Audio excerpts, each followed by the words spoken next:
Happy Bi Visibility Day, everybody. It was yesterday. I am bi, I am visible. I do like that for bi people we get visibility and not necessarily pride. It's like other people are like, oh, don't murder us. And we're like, we are real, we exist. It's like LGBTQ, like the B is too far up. We need to be way at the end. It should be like LGBTQIA plus space, then a B.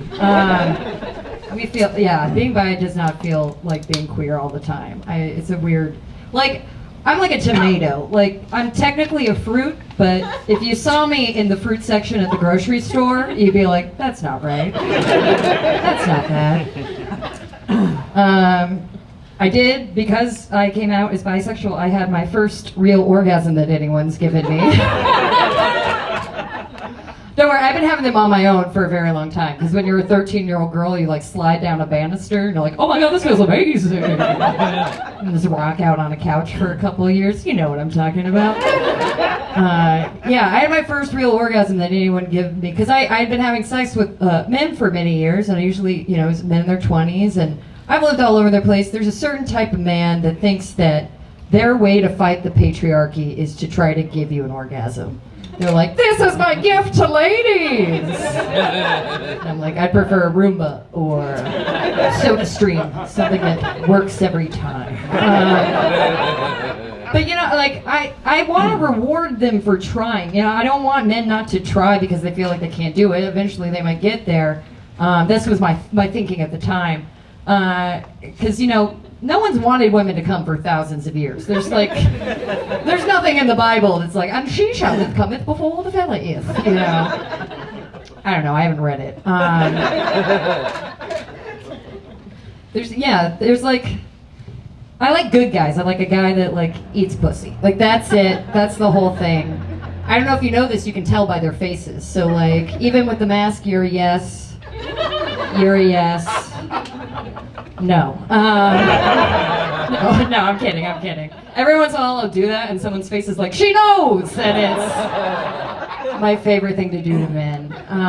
Yeah, like a good guy, good feminist guy. The guy who's like, women can vote, or whatever.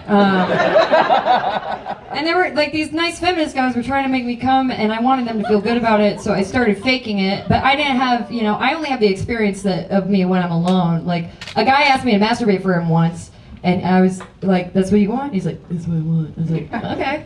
And I took him out of my room, I sat him on the floor, because I do not own a chair. And I plugged my Hitachi into the wall. And I got into bed, and I pulled the covers up to my neck. Rested the phone on the pillow. And I don't know what you ladies do, I'm a tuck it girl. I just get it in there and angle it, and then it's like British Bake Off. It's like, and now we wait, you know. And he's sitting there, and it's like a very small thing. There's not a lot of like, there's not like the cam girls like, oh, you know.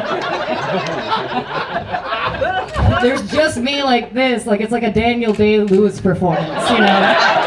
It's very small movements conveying a lot of emotion, you know. And I'm sitting there and I got it stuck in, and he's looking at me like, I know. Just like, and usually it's like 3 minutes, maybe 4 if my cat gets on the bed and I have to push him off. And like after like 3 minutes, I'm like,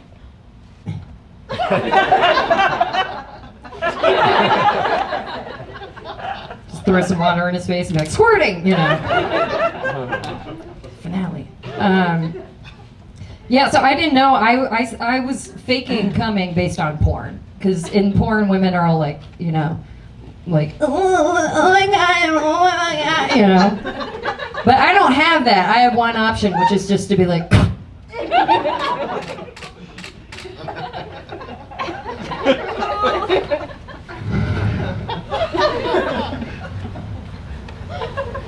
thank you.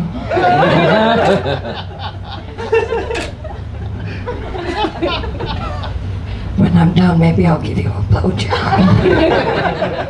Yeah, I didn't realize what most of you people probably realize, that when I'm actually coming, I look like a monster. Let's see. Do you guys know the girls that are like, hi, those girls?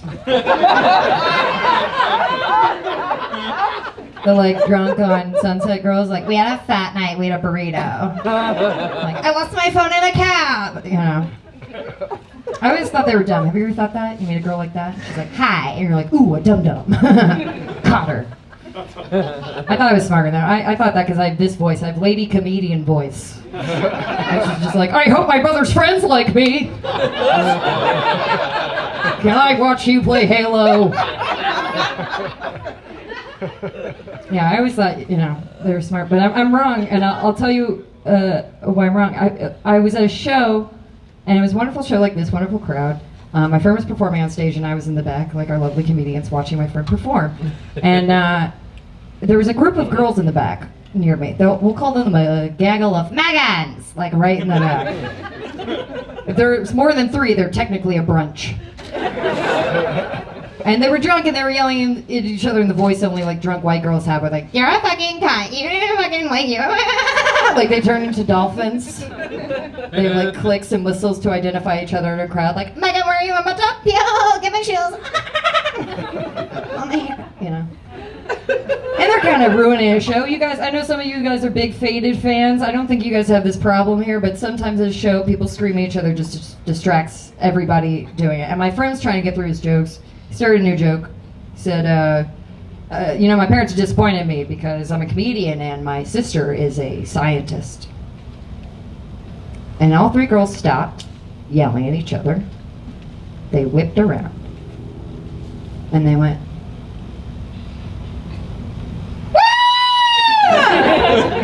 yes!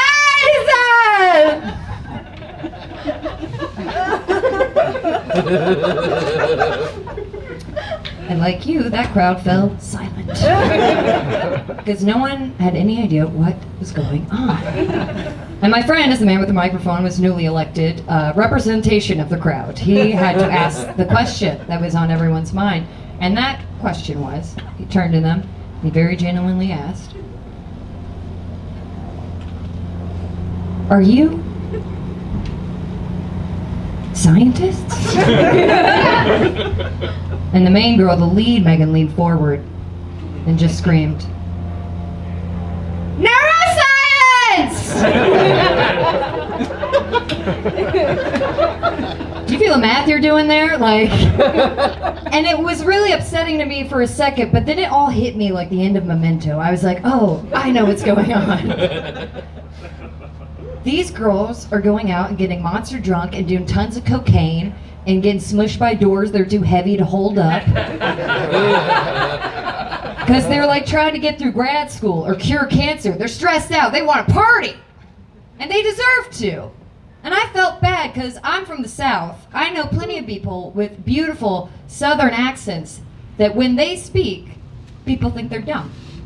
Just because of the way they talk. I should have known better that a voice and an accent doesn't convey intelligence. But it is still terrifying to me that one day a doctor is going to come out of an OR and say, we did everything we could.